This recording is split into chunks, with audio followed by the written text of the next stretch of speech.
Hey guys, what's up? So last week, the iPad mini 7 was announced kind of unexpectedly via press release. Unfortunately, all of that happened while I was on a trip to New York, so I had to run out, buy a light so I could film a reaction video in a very makeshift setup in my hotel room. I mean, I did so much content on the iPad mini 6 over the years, and I know a lot of you were expecting to hear from me about this new iPad mini, so I felt compelled to at least shoot a quick video after the press release, and I'm glad I did because a lot of you guys ended up watching it and sharing your opinions on it, which really is super useful to us as reviewers. So thank you very much for that. Now, if you've seen my initial reaction, you know I was pretty underwhelmed with the upgrades. I mean, we've been waiting for a new Mac mini since 2021, and I personally feel Apple could have done a bit more. That's not to say there are no improvements at all, there definitely are. The new iPad mini comes with the A17 Pro chip, it has 8GB of RAM instead of 4, which will help with Apple Intelligence. It has Apple Pencil Pro support, which is a good thing if you care about the additional features,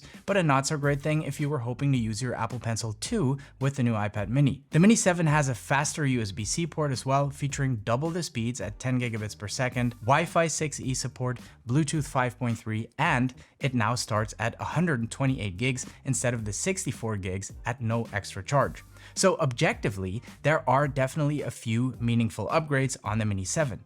However, and this is a big however, I know a lot of us, including yours truly, were desperately anticipating a better display, which in my opinion was the main Achilles heel of the iPad mini 6. I mean, it's no secret that I'm a part of the iPad mini cheering squad. The iPad mini 6 has been my favorite iPad these last couple of years, even over the newest iPad Pros, but let's be honest, the display was kind of garbage. So I was disappointed to say the least when I learned that this iPad mini 7 is still stuck on 500 nits liquid retina display at 60 Hz. I personally believe 60 Hz should be outlawed in 2024, but whatever, it is what it is. The burning question, of course, is, did Apple finally fix the jelly scroll issue? Let's ramble. Hold up, place go wild when I pull up. They all on me like it wants. Alright, first things first, let's talk about what this jelly scrolling issue is exactly and what is the likely cause of it. So there's a good chance that before it became a thing with the iPad mini, you'd never heard about jelly scrolling. I think it all kicked off with a tweet by Dieter Bohn from The Verge, where he showed a slow motion video of the iPad mini scrolling in portrait mode, where there is some kind of wobbly effect showing, whereby one side of the screen is moving slightly faster than the other. It looks a little bit like one side is constantly trying to catch up. Now, if I'm being honest, personally, I hadn't really noticed it at all until I saw Dieter's tweet at the time, but it's true, once you see it, you can't really unsee it. A more accurate term for this wobble or jelly effect is scan-out skewing, and it's actually a quite common phenomenon in LCD displays.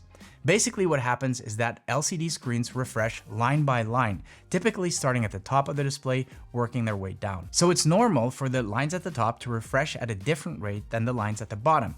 The thing is, this usually happens so fast, you don't really see it unless you really look for it. Now, this is actually not a new phenomenon, and it is definitely not exclusive to Apple devices. If you search for jelly scrolling on YouTube, you'll find plenty of examples of devices that had this issue. Several Samsung Galaxy Tabs had the issue. Even some models of the Galaxy Fold had been reported to have jelly scrolling. But in reality, there are far more devices that actually have this issue, like televisions, computer monitors, you name it.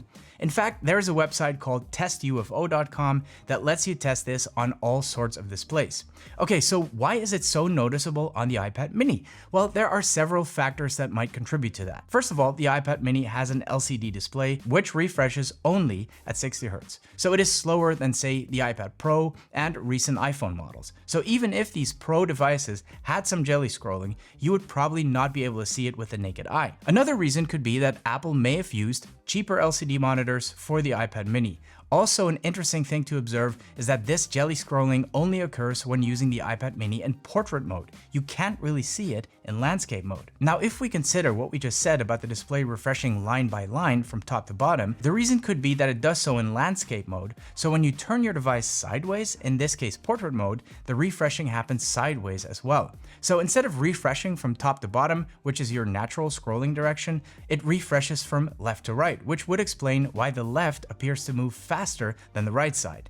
Now, when the iPad mini 6 dropped, the guys over at iFixit were brave enough to take the iPad mini apart, and what you could see then is that the controller board was positioned vertically in portrait mode and horizontally in landscape mode. And their theory that this impacts the jelly effect makes perfect sense.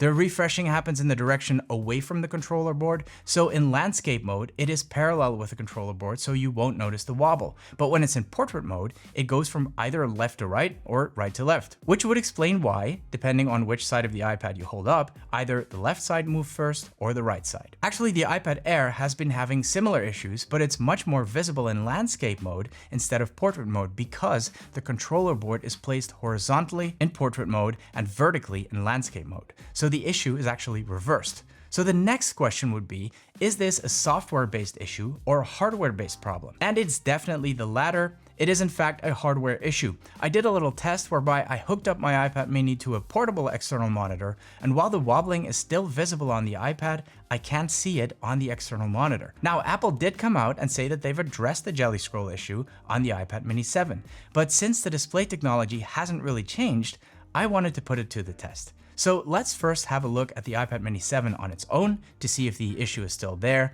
and then we'll compare it to the iPad mini 6 to see the difference. I've seen several people on Twitter claim that the jelly scroll is fixed. I've even heard tech reviewers celebrate, hooray, no more jelly scroll, but as you can see, it is definitely still there. You can still clearly see the screen wobble both when scrolling on a standard website and when we do the scan skew test on testufo.com. Now, as I mentioned earlier, how well you can see the jelly scroll with the naked eye is very, very subjective. Some people can barely see it no matter how hard they try, and others literally have to return their iPads because the jelly scroll makes it unusable for them. I think it has something to do with the way our brains are wired. So what I did was I recorded the screen at 60 frames per second, and then I slowed it down in my editing software so it becomes easier to see the issue, even for those who don't really see it with the naked eye. That includes me too, by the way. I barely see it, and it certainly doesn't bother me. But again, it's definitely there. However, when we put the new iPad mini side by side with the iPad mini 6,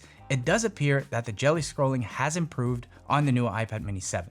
The wobble seems to be much more present on the Mini 6, so whatever Apple did, it worked, at least to a certain extent. So to sum up, did Apple fix the jelly scroll issue? No, it didn't. It is definitely still there, but it seems to be much better than it was on the iPad Mini 6. Unfortunately, that does mean that it might bother you if you're one of those people who are sensitive to this kind of stuff, and the only way to find out is to go to the store and try it out for yourself. Probably not the news you were hoping to hear, but I do hope the video was helpful. If it was, please give it a thumbs up. It really does go a long way.